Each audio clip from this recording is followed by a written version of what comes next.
धर्मनगरी काशी को परंपराओं का शहर कहा जाता है और इसी परंपराओं में शुमार है लक्खा मेला। रथ यात्रा के जगन्नाथ मेले से इसकी शुरुआत हो रही है और पहली बार इसकी जिम्मेदारी संभाल रहे हैं पूर्व एमएलसी ब्रिजेश सिंह। हमारे साथ बातचीत के लिए जुड़े, हम उनसे बात करेंगे।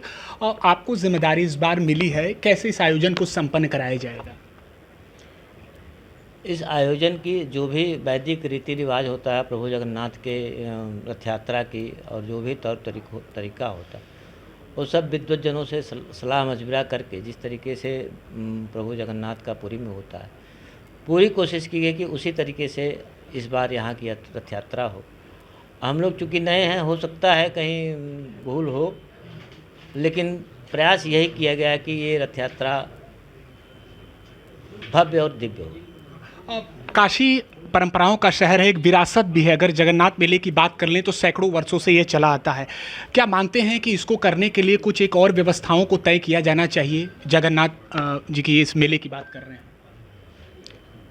व्यवस्थाएं जितनी भी जनहित को ध्यान में रखते हुए की गई हैं, हमको लगता है पर्याप्त है, लेकिन अगर अनुभव में कुछ आएगा कि कुछ छूट रहा है तो उसको आगे से उसमें सुधार किया जाएगा। जगन्नाथ जी के मेले की बात कर लें तो वहाँ पे जगन्नाथ कॉरिडोर भी बनाने की बात वहाँ पर चल रही है। कुछ लोगों के विस्थापित होने को लेकर भी उनको सूचनाएं दी गई थी। क्या इस मामले को लेकर भी आप बातचीत करेंगे उन लोगों से, या इस मामले का भी कुछ समाधान होगा?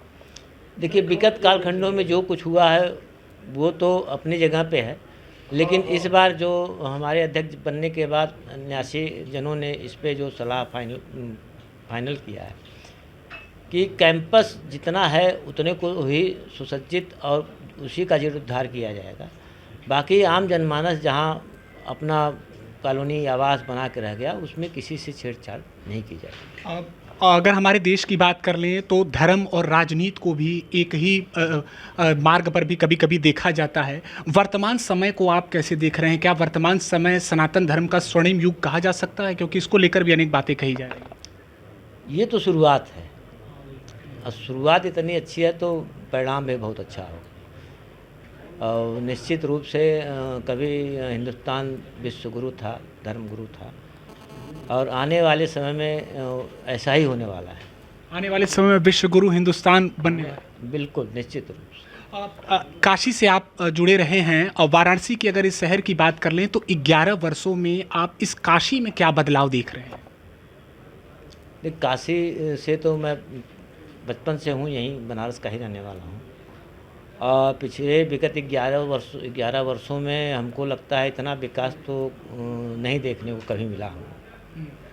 जिस प्रकार से विश्वनाथ कॉरिडोर बन गया या अन्य चीज़ों का बहुत सारा चारों तरफ, चाहे आप जिधर से गुजरिए उधर जिधर नज़र जाएगा उधर लगेगा कुछ अच्छा हुआ है, और निस्संदेह अच्छा हुआ और अच्छा आगे होता ही भी रहेगा। कुछ अंतिम सवाल, इस परंपरा को लेकर आप आगे बढ़ रहे हैं जगन्नाथ जी के। एक बात और भी कही जा रही है कि धर्म के आड़ में, कुछ लोगों का ये भी कहना है कि धर्म के आड़ में कुछ लोगों ने मर्यादाओं को वो किया है।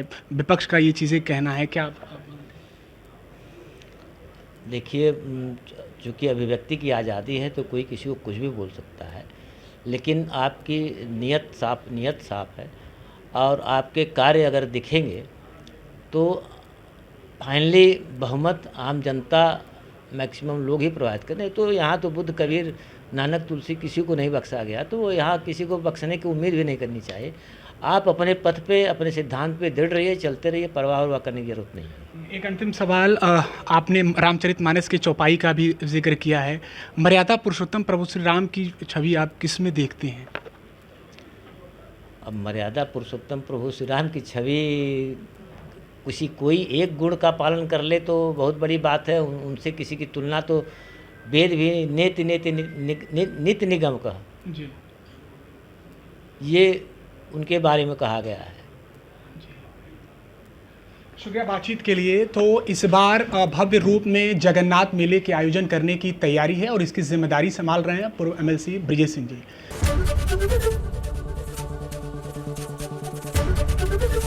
एबीपी गंगा, खबर आपकी, जुबान आपकी।